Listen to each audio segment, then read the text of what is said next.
Right. Hello, everybody. Welcome back to our bullying prevention series. Today, I'm going to be interviewing our Director of Behavioral Health. We've been close contact, Ms. D and I, throughout this process. So I'm lucky enough to have her here with me today to help talk about how bullying affects students, not only like the social emotional piece that we've mentioned before in our interviews with the school counselor, but as well as academically. We have a lot of systems in place here in the district to really help all students feel safe, supported, and ready to learn. So with that being said, I'm going to jump right in. Ms. D, thank you for coming. Of course, thank you for having me. I appreciate your help. So we know bullying, obviously, we talk about social emotional learning, students feel left out, right? It's hard for them to make friends, right? Problem solving can be an issue. What are some things that, bullying does that impact like the learning and academic success for our students?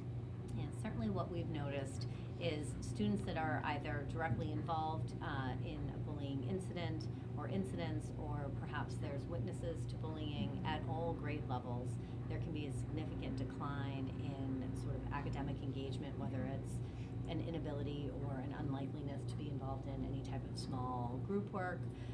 There could be school avoidance as a whole, which can obviously impact learning. Right. And just even sort of a struggle to focus if the issues are really kind of just infecting kind of the social atmosphere of school. Absolutely.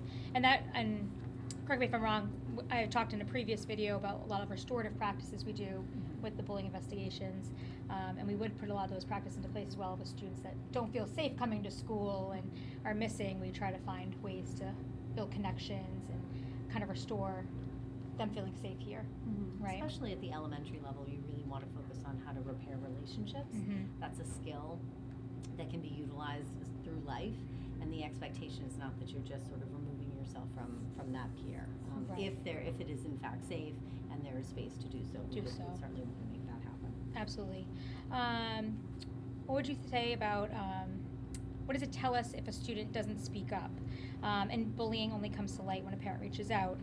Last year we had a situation where a student never told an adult what was happening. I'll be honest, since we kind of talked previously, I've recently had another investigation open up where neither student told an adult anything was happening between them. What would you say this kind of sparks for you about children needing to learn more about self-advocacy early on? Yeah. I think a huge piece of this is sort of any type of preventative work that can take place. So giving students an example of what's okay and what's not okay in terms of how you're treated by peers, really kind of giving them language, not just simply saying the word bullying, which could encompass so much. Breaking that down sort of with examples and what that can look like in different situations in their school experience.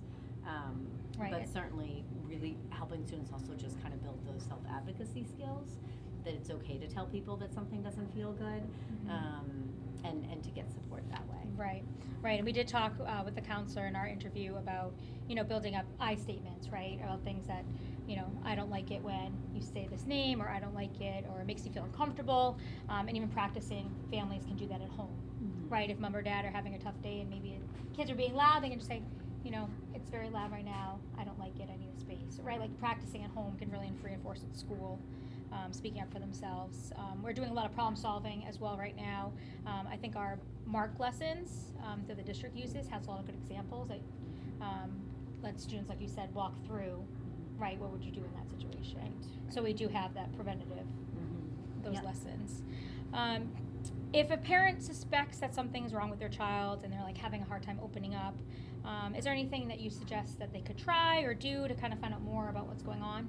Yep. So I think this is where sort of relationships between families and schools is so important. The school being able to foster an environment where there's trust, students being able to find or identify at least a trusted adult in the building that they feel comfortable with. It doesn't have to be their classroom teacher. It could be the classroom teacher they had last year. It could be sort of one of the specialists in the building, or a member of sort of administration, and really just how do we create a safe environment for you to feel comfortable sharing? I think is key. Absolutely. And I know some families might be familiar with this, but our district does have what's called a bullying intervention and prevention plan, or a BIP plan. Could you kind of elaborate kind of what's in that plan and like what a parent might need to know about if there is a bullying investigation happening with their child being included in it? So I feel like the word investigation just, feels like a very strong word, but it really does sort of relate to what the process is. And, whoever is responsible for completing that bullying investigation does need to really do a thorough process of either interviewing students and adults in the building. There could be, reviewing kind of documentation and data that may have been collected. There also could be a period of observation that takes place as well to really sort of understand some of the dynamics. Speaking with parents is also, and caregivers is also Yes. key. But then also really kind of figuring out what's going to be the next step. Even if the situation does rise to that level, you still need to figure out that and then phase. Right. And that could be reteaching some of the lessons you were referring to. Right. That could be some of those sort of restorative practices. That could be, when it's comfortable to do so, especially at sort of the elementary level, creating opportunities for two students to figure out ways that they can get along. And especially if those are students that are a part of a larger peer group. Right, absolutely. Yeah, those are all great points. And it does, right, the investigation. I run the investigations here at our building, and sometimes when I say that to families, it makes it sound a lot scarier in a sense. And I think it's great that you mentioned we're looking at what's next, right? We want to find ways to rebuild. Students feeling safe in those restorative pieces. We're not here to punish anyone. There's no, we want everyone to feel welcomed in our school community. Absolutely. How would you say I know we mentioned Mark a little bit, and we do PBIS here. How do you feel our SEL lessons support our behavior and our academics? I would believe they really do go hand in hand, whether, is self-advocacy, being respectful, I think really encouraging peers to look out for peers. Sometimes sort of just that peer voice and support, Right.